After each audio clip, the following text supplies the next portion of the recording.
test our knowledge and skills and understanding of the various subjects. And it is a part of the system. But with that, it also brings loads of anxiety, anticipations, apprehensions, and sometimes the student might feel depressed. For all the students, examination is not that through from which the students run from, but it is that if we follow the rules of examination, then definitely the examination will be a very casual thing for the students. It is a part of the system. Today in this Pariksha Pe Charcha, I welcome our today's speaker, Honorable Director of our institution, and I request Jaipal sir to welcome him for offering garland. Today we are very fortunate that today we have few parents sitting in front of us. I also welcome all those parents, those who have taken time out. It's a special day for you, and you have to be very utmost careful. You have to be very patient, and you have to listen each and everything which has been told from the dais, because these things will help you in making your examination very easy. So hopefully you all will take few important things and will implement while writing the examination papers.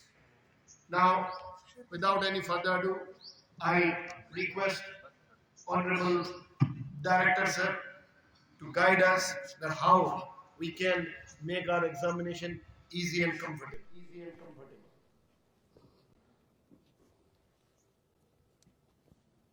Suprabhatam.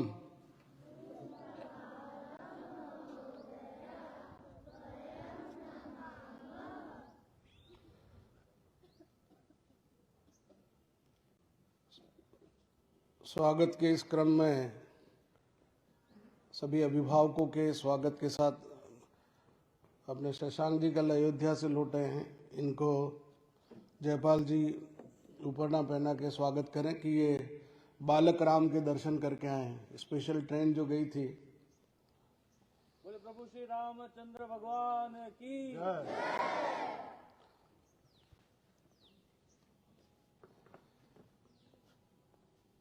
Before I start and share something to the parents and the teachers and lastly to the students, I changed the title परीक्षा पे चर्चा। मैंने इसको बदल कर दिया परीक्षा और जीवन। परीक्षा पे चर्चा देश के प्रधानमंत्री नरेंद्र मोदी जी ने बड़े अच्छे ढंग से करी और चर्चा में कल मैंने आपके साथ चर्चा करी थी कि वर्चुअल मीडिया से वर्चुअल कैसे हम इंटरनेट का यूज़ कर सकते हैं और मिसयूज से बच सकते हैं। बहुत कम संख्या में पेरेंट्स बुलाए गए, लेकिन जितने बुलाए गए वो एक प्रतिनिधि हैं। सबको बुलाना संभव भी नहीं, सब आ भी नहीं सकते।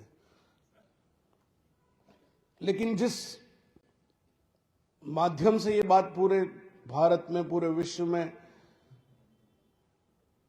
मुझे अमेरिका से एक बच्चे ने मैसेज किया कि मैं आपके मेडिटेशंस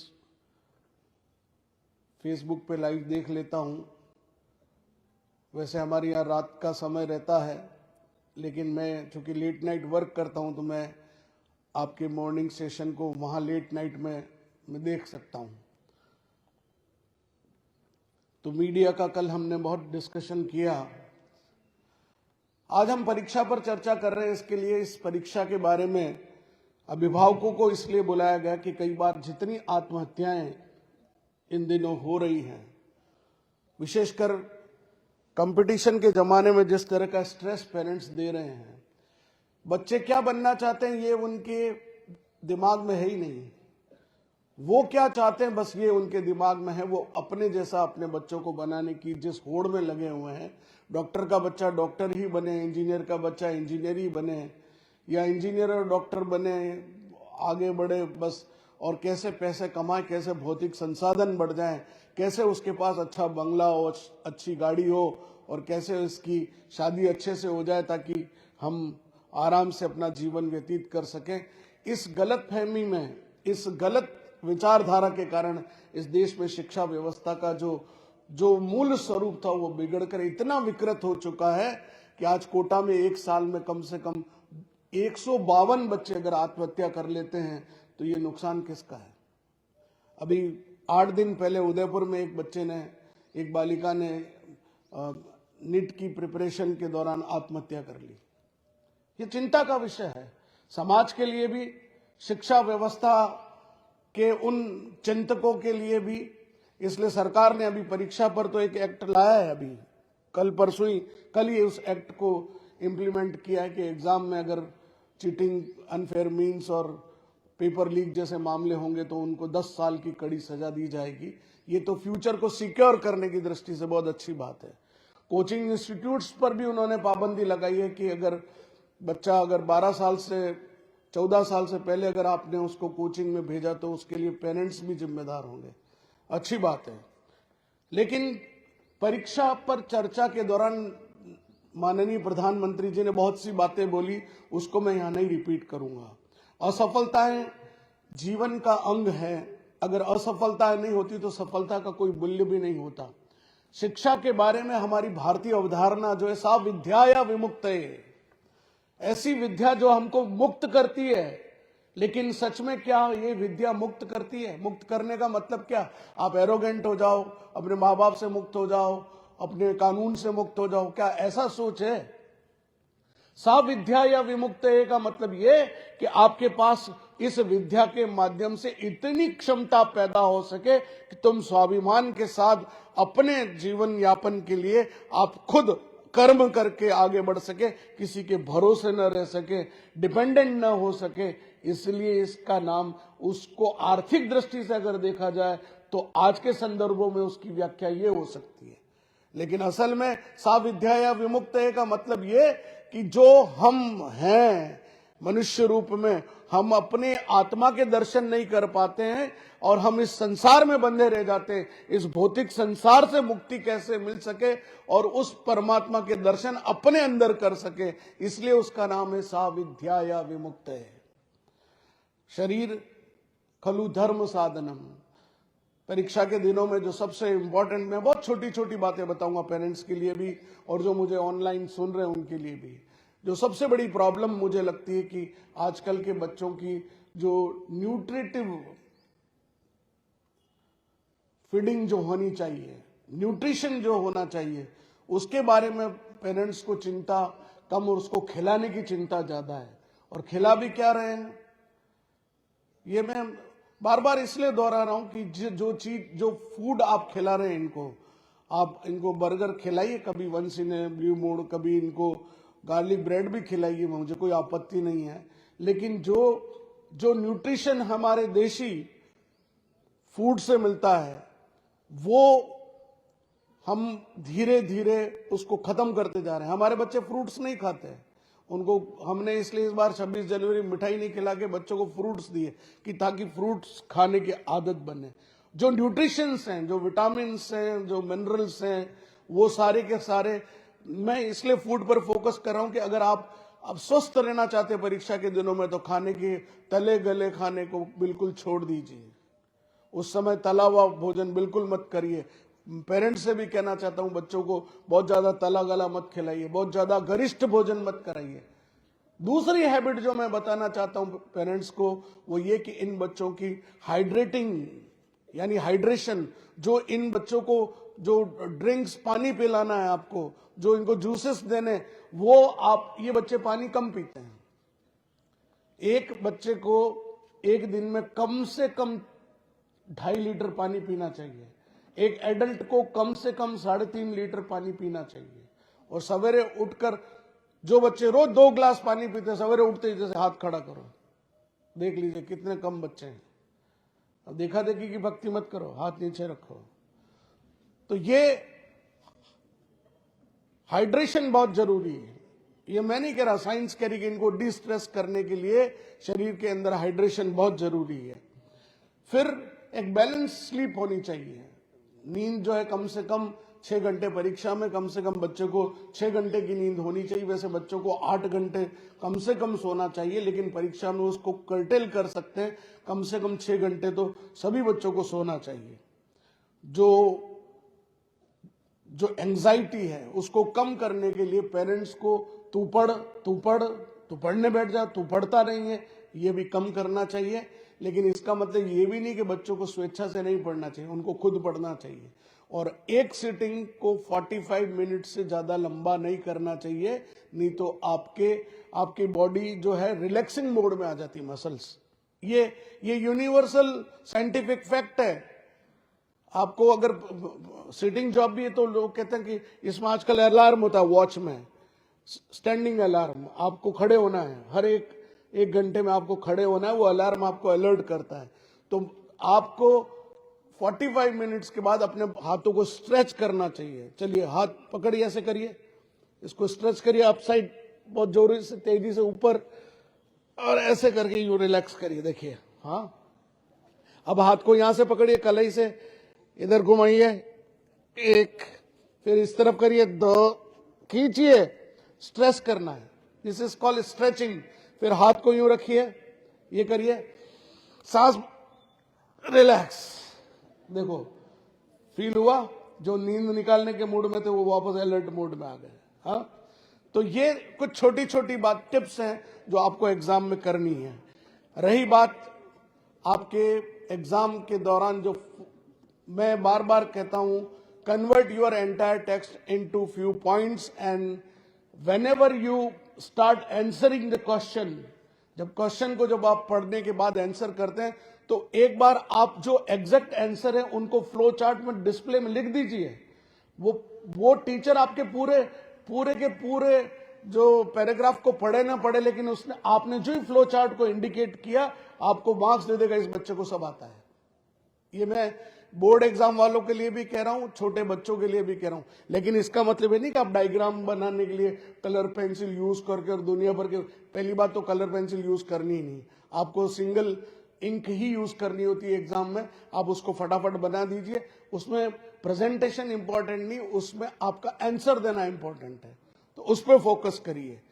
रही बात हमारा जो एम्बियंस होना चाहिए, पेरेंट्स कई बार क्या होते हैं, कई बार खटर पटर होती रहती, जोर जोर से बोलते रहते हैं कुछ, तो कोई बात नहीं, अगर उनके कमरे में लाइट म्यूजिक चल सकता है बहुत अच्छी बात है। बहुत ज्यादा लाइट होगी तो वो उसका डाइवर्जन होता है। आप इसलिए सामान्यतः स्टडी के समय ऐसा माना जाता है कि टेबल लैंप होना चाहिए।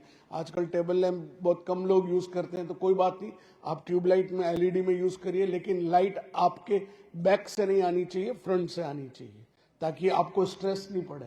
तो ये बहुत छोटे छोटे टिप्स हैं जो पेरेंट्स को और बच्चों को ध्यान में रखने की बात है। रही बात कैसे हम, अब क्या क्या एंजाइटी में क्या क्या होता है बच्चों को, कईयों को डिप्रेशन हो जाता है, कईयों के सर दर्द हो जाता है, हेडेक होने लग जाता है, कईयों को डिसेंट्री हो जाती है, बस मेरी तबीयत खराब है। अब वो जो एंजाइटी है उससे ये सब सिम्टम्स जो आते हैं, इसलिए एग्जाम के दिनों में बहुत रिलैक्सिंग मोड में पेरेंट्स को बच्चों को ऑब्जर्व करना चाहिए। उस समय उनको बहुत ज्यादा इंस्ट्रक्शन देने की जरूरत नहीं, टीचर्स को भी बहुत ज्यादा उन पर स्ट्रेस देने की जरूरत नहीं, उनको ये बताने की जरूरत है कि how to convert your entire syllabus into the points and then focus more, remember the points. अगर आप पॉइंट्स आपके ध्यान में रहेंगे तो आप उसको एक्सप्लेन कर पाएंगे। इधर ध्यान दीजिए, परीक्षाएं जीवन की अंत नहीं है। अभी गत दिनों एक फिनलैंड में अमेरिका और यूरोप के हेड्स ने इनसे क्वेश्चन किया कि फिनलैंड के बच्चे इतने इंटेलिजेंट क्यों हैं, जबकि इंफ्रास्ट्रक्चर वाइज अमेरिका के, यूरोप में सब जगह पर हमारे पास इतना अच्छा इंफ्रास्ट्रक्चर है। इधर ध्यान दीजिए, ड्रोन को मत देखिए। तो जो इंफ्रास्ट्रक्चर अमेरिका में है उससे बेटर इंफ्रास्ट्रक्चर तो कहां हो सकता है। उन्होंने कहा हमारे पास, हम इंफ्रास्ट्रक्चर में 21 है तुमसे, फिर भी तुम्हारे बच्चे पढ़ने में बहुत आगे क्यों हैं। फिनलैंड के बच्चों के जो एजुकेशनिस्ट थे उनसे प्रश्न किया, उनका बहुत सुंदर उत्तर था। उन्होंने कहा कि हमारी परीक्षा सिस्टम में, हमारे एजुकेशन सिस्टम में फर्स्ट आना इंपॉर्टेंट नहीं है, अव्वल आना इंपॉर्टेंट नहीं है। हमारे यहाँ इंपॉर्टेंट है कि जीवन का सामना करने में ये बच्चे सक्षम हैं या नहीं है। They are ready for to face the challenges of the life और not. That is a more concern. It is not concern that how much you score. Maybe you score 90% marks, and in life, in a practical life, you won't be able to fight with that situation, to encounter the problem. If you are not fit for that, then what is the use of your 90% mark sheet? And that's what the Finland authority says, कि हमारे बच्चों को हम जीवन का सामना करने के लिए तैयार करते हैं और जीवन में टिकने के लिए तैयार करते हैं। और हम क्या करते हैं, एग्जाम में हम उन बच्चों को स्ट्रेस दे रहे हैं, वो नीट की मैंने प्रिपरेशन सही नहीं हुई तो आत्महत्या कर ली। होना चाहिए स्ट्रेस, थोड़ा सा होना चाहिए, बहुत ज्यादा इजी गोइंग नहीं होना चाहिए। मैं देखता हूं कई बच्चे एग्जाम को बहुत इजी गोइंग लेते हैं, वो भी गलत है। आपको थोड़ा स्ट्रेस तो होना चाहिए, चिंता होनी चाहिए कि मेरी परीक्षाएं हैं और ये जीवन भर की परीक्षा नहीं है, लेकिन फिर भी ये जीवन भर, ये अंक तुम्हारे जीवन भर चिपके रहने वाले हैं। 10th 11th 12th के जो बच्चे हैं उनकी मार्कशीट जीवन भर के लिए बनने वाली है। आज के लिए अगर तुमने फोकस नहीं किया और तुम जीवन भर रिग्रेट करते रहे, there should not be regret in that way. This is most important. हमारे इतिहास के पन्नों को अगर उठाकर देखें, मैं अभिभावकों को भी कहना चाहता हूं कि किसने परीक्षा नहीं दी। पांडवों ने अनेक परीक्षाएं दी। अभी मैं कल देख रहा था कि उस वारणाव्रत के उस स्थान को उन्होंने ट्रेस किया हुआ और वहां पर लाक्षागृह के अंदर वो लाक्षा की ईंटें भी मिली, महाभारत कालीन वो लाक्षागृह, उसकी गुफा भी मिली जिधर से होके पांडव निकले थे। तो उनको परीक्षा देनी पड़ी, वो उनको जज करना था कि whether it is a true structure और नॉट। लेकिन उन्होंने पहले ही उसको ट्रस्ट कर लिया कि ये लाक्षागृह है, लाख का ग्रह है, ये जल्दी धू करके जल जाएगा। उनको पता था इस बात का। उनको कहां कहां पग पग पर परीक्षा देनी पड़ी। वनवास में जाना पड़ा, वनवास जाने के बाद फिर 1 साल अज्ञातवास में रहना पड़ा। भगवान राम को तो कितनी परीक्षाएं देनी पड़ी। हनुमान जी की बात करें तो हनुमान जी ने भी राम जी की परीक्षा ली थी, लक्ष्मण की भी परीक्षा ली थी, ब्राह्मण का वेश धारण करके कि ये कहीं कोई दुश्मन के लोग तो नहीं है। लेकिन राम जी ने जब उसकी कॉपी को पहचान लिया तो हनुमान जी पहचान के करे ये तो मेरे प्रभु आए हैं। और हनुमान जी की भी परीक्षा किसने ली थी? सुरसा ने। देवताओं ने कहा तुम जाओ, ये राम जी के काम में जा रहा, सक्षम भी है कि नहीं है। तो मुंह खोल लिया इतना, जस जस सुरसा बदन बढ़ावा, जितना बड़ा किया मुंह हनुमान जी उतने बड़े होते गए। और उसने कहा मैं तुझे खाऊंगी। तो जितना मुंह बड़ा किया तुरंत लघु रूप धरा हनुमान जी ने, छोटा से एक मक्खी जैसा रूप धरा और सुरसा के मुंह में जाकर निकल गए। उन्होंने अपनी परीक्षा दी, इसकी भी रह जाए और मेरी भी न टूटे। ये परीक्षाएं हनुमान ने भी दी। एकलव्य के बारे में आप सब जानते हैं। एकलव्य ने अपने गुरु के सामने परीक्षा देकर कैसे गुरु दक्षिणा दी। सीता जी की भी अग्नि परीक्षा हुई, उस पर मैं बहुत ज्यादा इसलिए नहीं बोलूंगा कि वो प्रसंग हमने रामकथा में बहुत बार बहुत से अलग ढंग से चर्चा की। परीक्षा के दिनों में जो सबसे इंपॉर्टेंट बात होती है कि हम बैलेंस कैसे बनाकर चलें। हम अभिभावकों से भी एक बात कहना चाहते हैं कि बहुत ज्यादा अंकों का प्रेशर मत बनाइए कि तेरे मार्क्स 80% ही क्यों आए, जितने भी आए, लेकिन तेने अगर ईमानदारी से प्रयास किया तो तेरे मार्क्स बहुत अच्छे आएंगे। और जो लोकल एग्जाम है उनके बारे में तो टीचर्स बहुत अच्छी तरह से अपने बच्चों को जानते हैं और वो बड़े जस्टिफाइड वे में मार्किंग करते हैं। बोर्ड में हो सकता है कई बार ऐसी पोजीशन आती है कि कई बार बच्चों के साथ जिसके बहुत अच्छे मार्क्स आने चाहिए उसके नहीं आते हैं, तो वो स्थिति भी होती है कई बार। आप ये ड्रोन देखने के लिए बेटा नहीं है, अभी इसको बंद कर दो भैया ड्रोन को। जिस बात को समझने के लिए यहां बैठे वो ने देख के तुम उधर देख रहे हो, ये तो बाद में भी देख सकते हो। सिर्फ प्रॉपरली मैं तुम्हारे लिए जो बात कह रहा हूं, तो सबसे पहले तो मैंने जो बोली आपको, convert your entire syllabus into points. किसने कर रखा, हाथ खड़ा करो कि जिन्होंने पूरे लेसन्स के पॉइंट्स बना रखे हैं, ऐसे कौन है, हाथ खड़ा करो। ये पहला होमवर्क दे रहा हूं मैं आज, अपने सारे चैप्टर्स को पॉइंट में, टीचर्स भी ध्यान दीजिए इस बात के लिए, इन बच्चों को पॉइंट्स में कन्वर्ट करना सिखाइए। उसके बाद उनको फ्लो चार्ट से, मैं बार बार कहता हूं कि आपको असाइनमेंट में, होमवर्क कॉपी में, डेस्क वर्क कॉपी में इनको फ्लो चार्ट्स बनाना आना चाहिए, डायग्राम बनाना आना चाहिए। साइंस में, ज्योग्राफी में और भी कई सारे सब्जेक्ट्स में डायग्राम के बारे में, डायग्राम के साथ आपको बायो जिसको पढ़ना है उसमें डायग्राम बहुत इंपॉर्टेंट है। फिजिक्स में भी आपको फ्लो चार्ट्स में बताना पड़ता है, केमिस्ट्री में सारे फॉर्मूलों को आपको लिखना पड़ता है। तो these things are very important. ये नहीं करोगे तो ठीक है, फिर तुम सोचो कि मुझे बहुत अच्छे मार्क्स आए, नहीं आएंगे।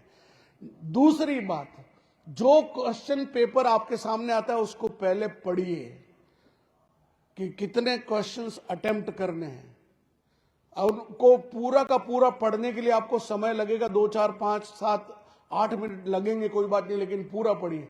पेंसिल रखिए, उसमें से उसको टिक करते जाइए कि ये मुझे अच्छा आता है, ये मुझे ये अच्छा आता है, ये भी अच्छा आता है, और उसको डबल टिक करिए जो क्वेश्चन आपको सबसे ज्यादा अच्छा आता है। उसको डबल टिक करने के बाद start writing answer of that question only which you feel that I know best answer of this question. उसे पहले अटेम्प्ट करिए, it will give a good impression to examiner. तो पहला अटेम्प्ट जो है ना, अरे ये बच्चा बहुत इंटेलिजेंट है, पहला इंप्रेशन आप क्या देंगे, वो अटेम्प्ट कर। लेकिन टाइम मैनेजमेंट, कितने क्वेश्चन है, मान लीजिए आपको 10 क्वेश्चंस करने हैं, है ना, या 12 क्वेश्चंस करने हैं, आपके पास 2.5 आवर्स है, 3 आवर्स है, 2.5 है, 3 आवर्स है। You have the 3 hours. Board में तो 3 घंटे होते ही हैं, आपको भी 3 घंटे दे रहे हैं, अच्छी बात है। तो आप लोग क्या करते हैं कि 2 घंटे में कॉपी लिखने के लिए तो बहुत आलसी है, you don't have the writing practice. मैं पेरेंट्स को भी कहना चाहता हूं कि राइटिंग प्रैक्टिस, लिखकर याद करने की आदत, एक चीज को 10 बार लिखेंगे तो ज्यादा अच्छा होगा, नहीं लिखते आज के बच्चे। और दूसरा सबसे बड़ा कारण है, ये स्मार्टफोन ने इनकी लिखने की आदत का सत्यानाश करके रख दिया है। They don't even write a good paragraph even in Hindi और in English. I know this thing very well. इसलिए मैं बार बार मेरे मेडिटेशन के बाद इन बच्चों को मैं कई बार बोलता हूं आप लिख के लाओ। और फिर जब मैं देखता हूं कई बच्चों, अच्छे बच्चे एक्सप्रेस करने वाले, उनकी भी हिंदी ढंग की नहीं, उनमें इतनी ब्लेंडर मिस्टेक्स होती हैं। लिखता अच्छे हैं वो, एक्सप्रेस कर लेते हैं। उसके पीछे हमारा क्या दृष्टिकोण है? उसके पीछे दृष्टिकोण ये कि आपको राइटिंग प्रैक्टिस होनी चाहिए, लिखने की आदत नहीं है, आपकी मसल्स ट्यून्ड नहीं है। ये बहुत सीरियस मैटर है। मैं सभी पेरेंट्स और जितने एजुकेशनिस्ट और जितने बच्चे इस ऑनलाइन भी सुन रहे हैं, लिखने की प्रैक्टिस बहुत इंपॉर्टेंट है। जब तक आप लिखोगे नहीं, आपको मार्क्स नहीं मिलने वाले हैं। हम कंजूसी करते हैं, वापस मैंने आंसर लिख दिया ना 4 लाइन में, और जब उन्होंने 150 वर्ड्स मांगे हैं तो तुम 150 नहीं तो 145 तो लिखो, 130 वर्ड्स तो लिखिए। लेकिन हम 150 की बजाय वर्ड्स देते अपना काम 90 वर्ड्स में या 45 वर्ड्स में ही निपटा देते हैं। तो दिस इज इक्वली इंपॉर्टेंट। उसके भी आपको कोई आंसर नहीं आ, लेकिन जो भी उसको छोड़िए मत। मैंने छोड़ दिया, मुझे नहीं आता है, जितना आता है जैसे भी आता है लिखिए। मैं देखता हूं कई बच्चे छोड़ देते हैं, टाइम मैनेजमेंट नहीं जानते, कितना अपनी वॉच। हम वैसे तो आपके यहां पर हर 1 घंटे के बाद आपको एक अलार्म दिया जाता है, 1 hour completed, 2 hour completed, last 30 minutes, last 15 minutes, last 5 minutes, इतनी वार्निंग दी जाती है। फिर बाद में ऐसे घबरा रहे हैं, एंजाइटी हो रही है, मेरे ये भी छूट गया, मेरा वो भी रह गया, मेरा सप्लीमेंट्री पेपर कहां गया, वो हो गया। तो ये सब बातों से बचने के लिए relaxing mood. Next thing, this is the most important thing which I experienced in my life also. हम क्या करते हैं कि एग्जाम के बाद बाहर में, मैं पेरेंट्स से भी कहना चाहता हूं कि उस बच्चे ने कैसा पेपर अटेम्प्ट किया उसको घर पे बिल्कुल रिव्यू मत करिए. उस बच्चे को अगले पेपर की तैयारी करने दीजिए. तेने ये क्वेश्चन गलत कर दिया, तेने ये मैथ्स का सवाल गलत कर दिया, उसका सत्यानाश होगा. Don't review the paper. सारे पेपर हो जाए उसके बाद रिव्यू करिए, लेकिन उस समय मत रिव्यू करिए. और बाहर निकलकर अपने किसी भी फ्रेंड के साथ आप ये बात शेयर मत करिए कि तुमने क्या आंसर लिखा और इसका क्या आंसर था, ये मत पूछिए. हो राम मेरा तो गलत हो गया, सत्यानाश वही हो गया तेरा. अगला पेपर, ये तो हम तो डूबे सनम तुझको भी ले डूबेंगे. तेरा ये तो डूबा ही डूबा, अगला और डूबने वाला है. So don't do this. ये मत करिए. मैं इसलिए कह रहा हूं कि ये चीज बहुत इंपॉर्टेंट है. आपके दिमाग को स्ट्रेस फ्री करने के लिए आपको अगली चीज की तैयारी करनी. मैं इसलिए कह रहा हूं, अगर आपने मान लीजिए गलत लिखा, उसका क्या होगा, क्या हो सकता है, चेंज कर सकते हो. हाँ, या आपके पास जादू की छड़ी है, चेंज हो जा, खुल जा सिम सिम और चेंज कर दो क्वेश्चन. या पीछे से सर को बोलो, सर 1 मिनट कॉपी देना, आंसर गलत लिखा दिया, वापस लिखना है. सर दे देंगे कॉपी. हाँ, तो भला मेरी साड़ी इसकी साड़ी से सफेद कैसे वाला क्वेश्चन मत करिए. जिसने जैसा किया उसको एज इट इज रहने दीजिए. रिव्यू तब करिए जब सारे पेपर्स खत्म हो जाएं. उसके बाद एनालिसिस करिए. Self analysis is the best analysis. फिर उसके बाद आपको जरूरत लगती है तो पेरेंट्स से भी डिस्कस करिए, फ्रेंड से डिस्कस करिए, कोई बात नहीं. उस समय थोड़ा बहुत स्ट्रेस और एंजाइटी आपके जीवन में हो तो कोई फर्क नहीं पड़ेगा. लेकिन ड्यूरिंग एग्जामिनेशन पीरियड किसी को भी अपने पेपर डिस्कस नहीं करने चाहिए. ये मैं कह रहा हूं. Is that clear? अगली बात, मुझे नहीं पता कि आजकल फाउंटेन पेन तो कोई यूज करता नहीं है. कोई जमाना था जब फाउंटेन पेन यूज किया करते थे. आजकल तो पता नहीं कौन कौन से जेल पेन हैं, कोई बॉल पेन है, कोई रोलर पेन है, अजीबोगरीब जितने भी है. लेकिन keep 2 pens with you along with the pencil box with roll number card and so on. लेकिन चीटिंग करने के तरीके तुम्हारे टीचर्स को भी पता है और तुम सोचते हो हम बहुत उस्ताद हैं, है ना. उस्ताद कैसे होते थे कि एक सप्लीमेंट्री पेपर गिर गया, उसका भी गिर गया, तुम्हारा भी गिर गया. उसने तुम्हारा उठा लिया और तुमने उसका उठा लिया, हो गया काम. हाँ, हमारे समय में तो चेकिंग इतनी होती थी, आज भी होती है, यहां भी मिलते हैं. कई जनों के जेब से कारतूस निकलते हैं. हाँ, पतली पतली से जितनी मेहनत बेचारे कारतूस बनाने में लगाते हैं उतनी मेहनत तो पढ़ाई में कर लेते तो ज्यादा फायदा है ना. इतने लिख लिख के लाते हैं. तो एक तो उस्ताद हमारे बड़े नामी आदमी, मैं नाम नहीं लूंगा, वो हमारे बीए के एग्जाम में, तो उसके पास एक कागज मिला यहां, तो उसमें ये लिखा हुआ था दाएं कॉलर के नीचे, बाएं कॉलर के इधर, मोजे में, इसमें. ये क्या है भैया? सर ये इंडेक्स है, कारतूस कहां कहां पर रखे हुए हैं. मतलब इतने कारतूस रखे हुए थे कि उसके इंडेक्स थे, एक इधर है, एक इधर है, एक इधर है, एक इधर है, एक इधर है. और लास्ट में जाते हुए जब वो कॉपी दे गया तो 2 कारतूस अंदर रह गए. तो वो दशोरा साहब हमारे ज्योग्राफी के हेड थे, उन्होंने उसको बोला इधर आओ भैया, इधर आओ. हाँ सर, तेरी दोनों तीनों जन्म पत्र इसी में पड़ी है, ये लेके जा तू. तो 2-3 जन्म पत्र. तो डोंट डू दैट. बोर्ड में ऐसा करोगे तो जीवन बर्बाद हो जाएगा. यहां तो फिर भी थोड़ा बहुत कंसीडर करते हैं, वो भी नहीं करेंगे. अब अगर आप चीटिंग करते पाएंगे तो ये तय है कि आपका वो एग्जाम कैंसिल हो जाएगा और आपको सप्लीमेंट्री एग्जाम में जीवन भर का बट्टा लगने वाला है. Is that clear? तो वैसा कोई अनफेयर मीन्स मत यूज कीजिए. उसके बाद यही है कि हम जो होना चाहते हैं जीवन में, वो तय है कि जो आप होना चाहते हैं उसके लिए परीक्षाएं एक सीढ़ियां हैं. इनको जीवन की सीढ़ी के रूप में इस्तेमाल करिए. इनको ये मत सोचे कि जीवन की अंतिम परीक्षा है। असली परीक्षा तो यहाँ नहीं होती है।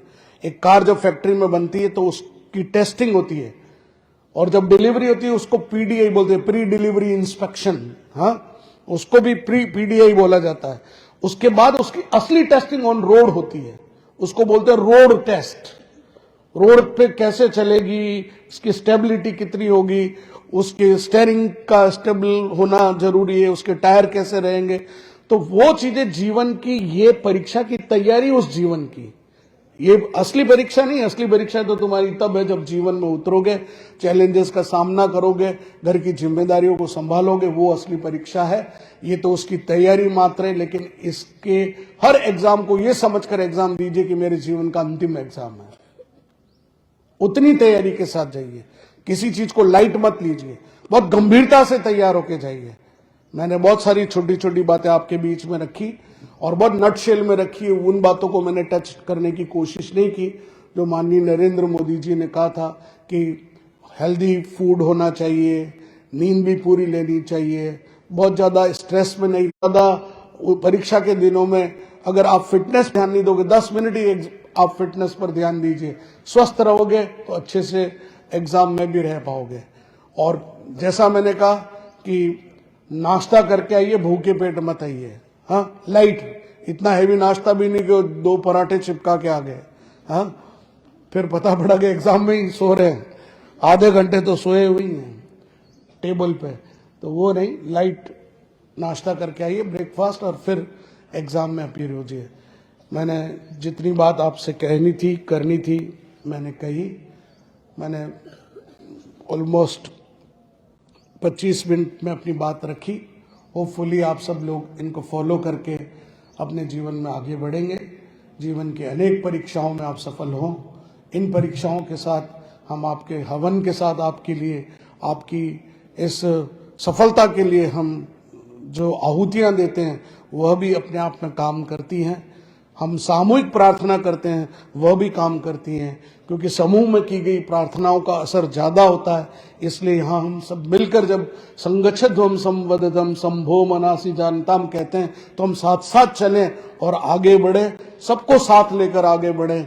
हम सब ये भावना रखें कि ये मेरे से आगे कैसे हो गया, प्रतिस्पर्धा नहीं, सहजीवन, सह अस्तित्व के साथ आगे बढ़ सके तो हम जीवन में बहुत ऊंचाई तक पहुंच सकेंगे। आप सब ने मुझे धैर्यपूर्वक सुना। अब हम 2 मिनट रिलैक्सिंग, जो मेडिटेशन आपको करने होते हैं, जो प्राणायाम आपको करने, उनमें से एक प्राणायाम ये जरूर हम यहाँ बैठकर अभी करेंगे। सीधे बैठिए, बिल्कुल सीधे, कमर सीधी। देखिए, यहां से लेफ्ट से लेना है, लीजिए, राइट से छोड़ना है, राइट से लीजिए, लेफ्ट से छोड़िए।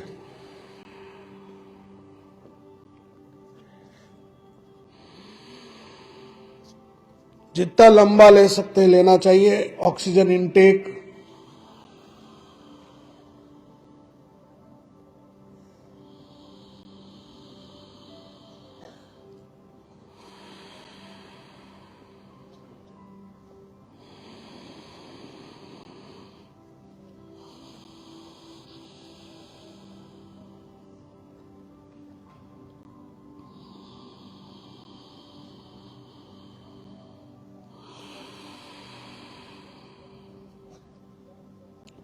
ये अनुलोम विलोम है।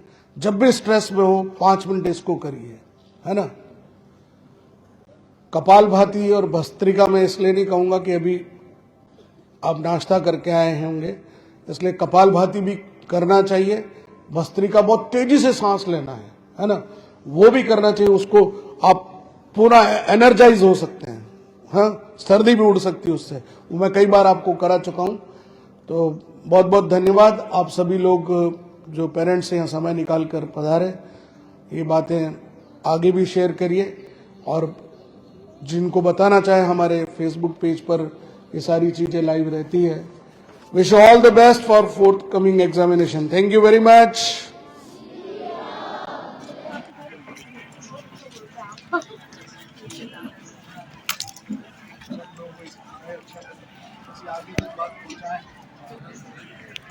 इसीलिए कि आप लोगों को भी पता रहे कि हम किस तरह के एफर्ट्स कर रहे हैं, कैसे पेरेंट्स को भी ये बात जानी चाहिए कि कई बार बच्चे अपनी बात कह नहीं पाते, तो हम इसलिए पेरेंट्स को हमने इसलिए बुलाना सीखते हैं कि कम से कम मेडिटेशन के दिन आएंगे तो उनको पता रहे कि उनके बच्चों को क्या मिल रहा है। चलिए, आप सब लोग सुबह समय Thank you, sir. Today, it was a great session because examination is not about delivering whatever you have crammed in the examination copies, but it is about also that how we live, what should be our daily schedule, how we have to be very consistent in our studies, and what rules we need to follow before going for the examination. And hopefully, all these things will be beneficial for the students because the parents are also sitting here. I would also thank them they have taken time out from their busy schedule. But for the kids, it is very important. Even there are a few tips for the parents as well. So hopefully they will also communicate this thing to the other parents in their groups. And a big thanks to Honorable Sir, who is very every day he tries to give something new for the betterment of the students of Alok, and through his hard work we are getting benefited. So thank you, sir, for this wonderful session. Thank you, one and all.